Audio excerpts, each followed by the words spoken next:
this was kind of an issue years ago and as well as now, where they don't have enough young people. There's more old people than there are young people, and it's a problem because what happens is as old people retire or as old people are unable to work, you don't have enough younger people to pick up the slack. Plus, with older people, typically they're a little bit more advanced, they're in higher paying positions, you have to pay them more, whereas with younger people, you know, they're working Starbucks or they're working like a assembly line and you could pay them a little less, which basically what ended up happening is cheap labor. China's not, you don't go to China as much anymore for cheap stuff. I mean, you still do, but not quite to the same extent it was 10 years ago. And I know that's a problem because I know we're starting to slow down imports from China, and we're actually transitioning a little more to Mexico. The thing I've seen too is they're going through a period of deflation, or at least they're very, very concerned about deflation. And for you guys that don't know, so there's inflation and deflation. Okay, inflation means prices of things are going up because,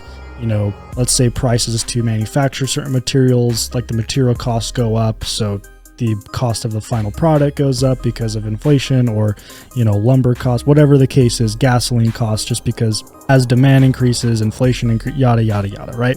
There's that, there's inflation, and then there's deflation, where there's more supply than there is demand, right? So that means demand for the end product goes down. So basically prices go down. And you might be thinking, oh, that's a good thing because things are cheaper, right? But the reason that the things are going down is because of a lack of demand, which means a lack of a stimulated economy, which means your economy is shrinking, okay?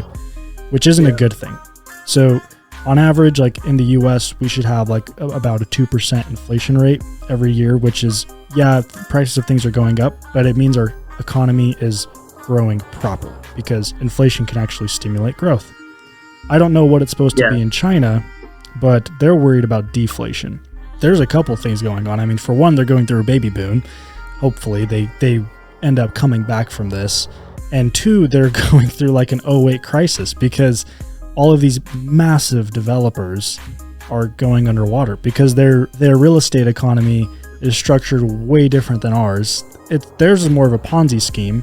And like with us, right? You close on a home, you don't make any payments until you're moved in and closed on the home. For them, their home is being built and they have to make payments on the home they're not even able to live in yet because it's not even done being built. And the developers rely on that additional income to be able to build more housing. So any deposit you put down, any monthly payments you pay is for the developer to go build more housing. So what happens if nobody starts building houses or putting down deposits?